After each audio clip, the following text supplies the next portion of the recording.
हो रहा है प्रोटेस्ट? क्यों बांग्लादेश के स्टूडेंट कर रहे हैं प्रोटेस्ट? कौन सी सरकार अपने ही देश के यूथ को शूट एंड साइट के ऑर्डर में मरवा देना चाहती है? कर्फ्यू ऐसा लगा कि तीनों दिन तक नहीं खुला। संकट कुछ इस तरह थे कि बांग्लादेश की सड़कों पे उभर आई है पूरी की पूरी प्रोटेस्टर्स की भीड़। बांग्लादेश के इतने दिनों में $2 बिलियन का कैसे हुआ नुकसान? बात यहाँ तक आ गई कि बांग्लादेश के स्टूडेंट्स को रोकने के लिए आर्मी और पुलिस का लेना पड़ा सहारा। अब आप लोग ये सोच रहे होंगे कि ऐसा क्यों हो रहा है बांग्लादेश में। तो बात है 5 जून 2024 की, जब हाई कोर्ट ने वहाँ का कोटा सिस्टम वापस से लागू कर दिया। वहाँ के कोटा सिस्टम में 56% जॉब वहाँ के फ्रीडम फाइटर्स की फैमिली के लिए रिजर्व थी, मतलब कि आधे से भी ज़्यादा। और 44% जॉब जो वो नॉर्मल सिविलियंस के लिए थी, जो कि मेरिट बेस्ड पे होनी थी।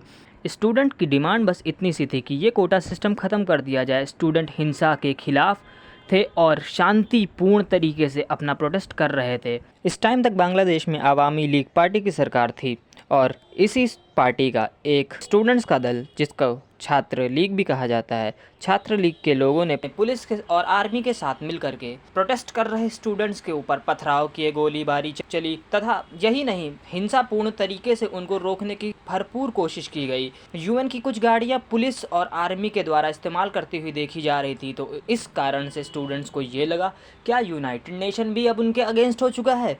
जब ये बात इंटरनेशनल मीडिया तक पहुंची तो इंटरनेशनल मीडिया में यूनाइटेड नेशंस की भर भर के बेइज्जती हुई। इतनी बदनामी की यूनाइटेड नेशन ने बांग्लादेश सरकार से ये तक पूछ लिया कि क्यों किया जा रहा था उनके व्हीकल्स का यूज़ उनकी बिना जानकारी के।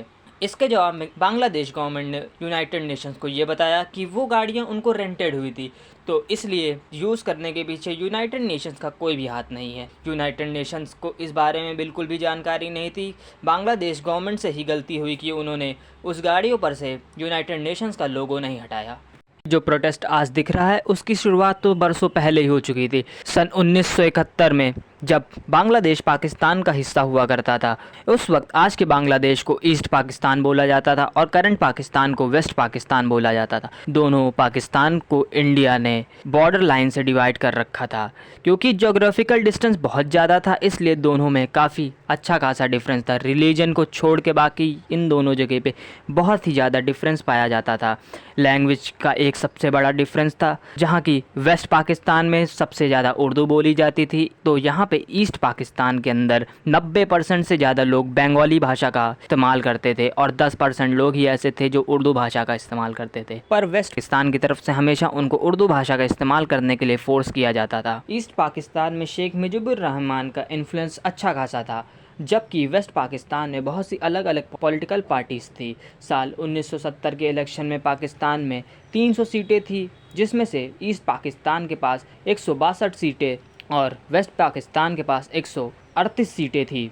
वेस्ट पाकिस्तान में लोगों ने अलग अलग पार्टीज़ को वोट किया, जबकि ईस्ट पाकिस्तान में अवामी लीग पार्टी सबसे बड़ी पार्टी बन के उभरी। वैसे तो इस इलेक्शन का रिज़ल्ट ये होना चाहिए था कि अवामी लीग पार्टी ईस्ट और वेस्ट दोनों पाकिस्तान को गवर्न करती, लेकिन ये चीज़ पाकिस्तान की मिलिट्री को मंजूर नहीं थी। उस टाइम के पाकिस्तान के कमांडर चीफ यूसुफ खान ने रिज़ल्ट को एक्सेप्ट करने से ही मना कर दिया और ईस्ट पाकिस्तान पर मार्शल लॉ इम्पोज कर दिया। उसके रिस्पांस में शेख मुजीबुर रहमान ने सिविल डिसओबीडियंस मूवमेंट की शुरुआत कर दी। 7 मार्च 1971 में उन्होंने अपनी स्पीच के दौरान पाकिस्तान से अलग होने की झलक देना शुरू कर दिया था और 23 मार्च 1971 को पहली बार बांग्लादेश का खुद का झंडा उनकी सरजमी पर लहराया गया। इस ऐतिहासिक काम का नतीजा ये हुआ कि ईस्ट पाकिस्तान में एक मिलिट्री ऑपरेशन लॉन्च कर दिया गया, जिसका मकसद ये था कि वो ईस्ट पाकिस्तान को वेस्ट पाकिस्तान से अलग ना होने दे। बांग्लादेश की ये जंग अगले 9 महीने तक चलती रही। इस दौरान ईस्ट पाकिस्तान में मिलिट्री की कुछ यूनिट आज़ादी के साथ थी, जिसको मुक्ति बाहिनी फोर्स या फिर फ्रीडम फाइटर ऑफ बांग्लादेश कहा गया, और उनके ही अपोजिट कुछ मिलिट्री फोर्स ऐसी भी बनी जो उनके अगेंस्ट थी, जिनको रज़ाकार बोला गया। इस जंग के आखिरी के 2 हफ्ते में हिंदुस्तान का साथ बांग्लादेश को मिल गया और बांग्लादेश पाकिस्तान से अलग हो गया। क्योंकि ईस्ट पाकिस्तान को बांग्लादेश बनाने में सबसे बड़ा योगदान फ्रीडम फाइटर्स का था। क्योंकि रहमान साहब अब अपने देश के फ्रीडम फाइटर्स के रिस्पेक्ट में कुछ करना चाहते थे, तो उन्होंने उनके लिए वहाँ की हर सर्विसेज में, सिविल सर्विसेज में 30% का कोटा रख दिया था।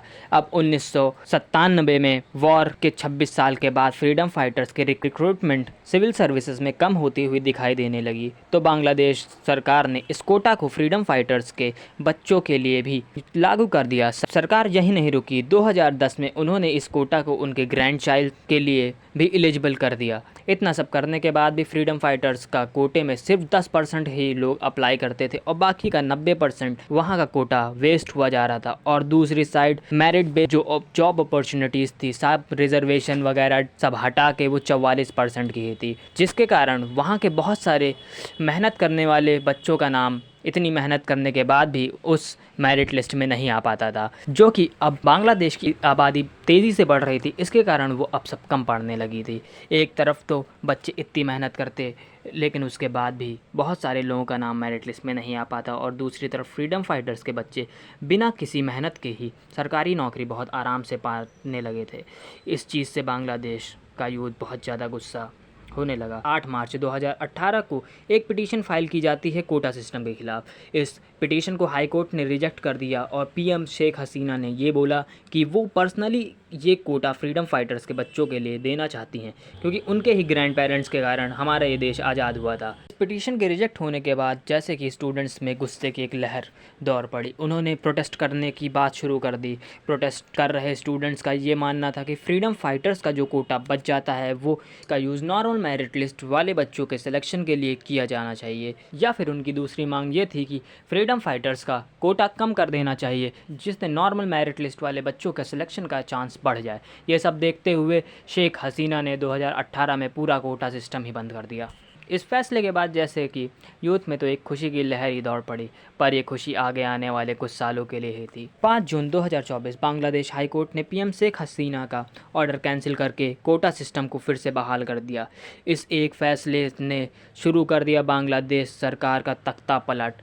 इस एक फैसले से यूथ का गुस्सा 7वें आसमान पर जा पहुंचा और प्रोटेस्ट फिर से बांग्लादेश में दिखाई देना शुरू हो गए।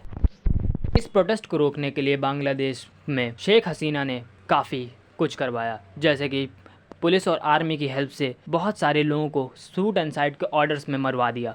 माना जाता है कि 200 से ज़्यादा बच्चे इस दौरान मारे गए, 1000 से ज़्यादा लोग तो घायल ही पाए गए। शेख हसीना के इस व्यवहार को देखते हुए यूथ का गुस्सा अब और ज़्यादा बढ़ने लगा। अब यूथ सिर्फ ये नहीं चाहता था कि हमारा रिक्रूटमेंट या कोटा सिस्टम को ख़त्म किया जाए, अब यहाँ का यूथ ये भी चाहने लगा था कि शेख हसीना को पूरी तरीके से स्टेप डाउन किया जाए, शेख हसीना को पीएम पोस्ट से रिज़ाइन करना पड़ेगा। बांग्लादेश में इतना सब हो रहा था। इस सिचुएशन को देखते हुए 21 जुलाई 2024 को सुप्रीम कोर्ट ने बांग्लादेश के कोटा सिस्टम में ड्रास्टिक चेंज का ऑर्डर पास किया। इस ऑर्डर के अनुसार 93% selection on the basis of merit list होगा और फ्रीडम फाइटर्स का कोटा जो पहले 30% था उसको कम करके 5% कर दिया गया। 1% माइनॉरिटी के लिए और 1% विकलांगजनों के लिए कर दिया गया। इस फैसले के बाद स्टूडेंट खुश तो बहुत थे, पर उन पर जो अत्याचार किए गए, जो उनको ब्लाइंड स्पॉट्स पे गोली मरवा दी गई, जो छात्र लीग संघ ने उनके ऊपर अत्याचार किए, जो पुलिस और आर्मी ने उनके ऊपर लाठीचार्ज करी, जो उनके ऊपर पथराव किए गए, उन सब के कारण स्टूडेंट्स का गुस्सा अभी भी 7वें आसमान पे थे। उन्होंने अपनी कुछ मांगे रखी कि वो अपना प्रोटेस्ट ख़त्म तो कर देंगे, पर उनके साथियों को छोड़ा जाए। उन सब गवर्नमेंट ऑफिसर्स को रिज़ाइन करने के लिए बोला जो उनके पीसफुल प्रोटेस्ट में पथराव किए, उनके साथ मारपीट की गई। और तो और शेख हसीना के रिज़ाइन की मांग उठने लगी। शेख हसीना ने अपना पूरा जोर लगा दिया कि अब प्रोटेस्ट बंद हो जाए, पर स्टूडेंट अपनी बात पर डटे रहे और हर जगह से बस एक ही बात चल रही थी, स्टेप डाउन शेख हसीना। शेख हसीना के खिलाफ स्टूडेंट का गुस्सा कुछ इस तरीके का था कि उन्होंने मोर्चा लेकर ढाका तक जा पहुँचे और शेख हसीना के रेजिडेंस को घेर लिया। अब बात यहाँ तक आ गई थी कि जो स्टूडेंट उस प्रोटेस्ट में थे और शेख हसीना की रिज़ाइन की बात कर रहे थे, शेख हसीना ने उन सबको टेररिस्ट घोषित कर दिया और आर्मी को एक ऑर्डर पास किया कि सभी लोगों को गोली मार दी जाए या फिर उनको जेल में बंद कर दिया जाए।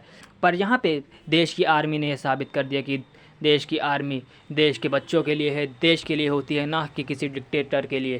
देश की आर्मी ने ये साफ साफ बता दिया कि वो किसी भी तरीके का वायलेंस नहीं करेंगे। वो बच्चों को रोक तो सकते हैं पर उनके ऊपर गोलियां नहीं चलाएंगे। ये सब देखते हुए अब सबको लगने लगा कि सत्ता पलट होने वाला है।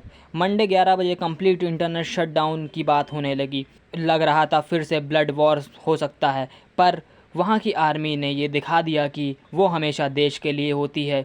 और अब आर्मी के पास स्टूडेंट का साथ था और हसीना को आखिरकार देश में अपनी पोस्ट से रिज़ाइन करना पड़ा। शेख हसीना के रिज़ाइन के बाद क्या अब बांग्लादेश में सब कुछ सही हो जाएगा?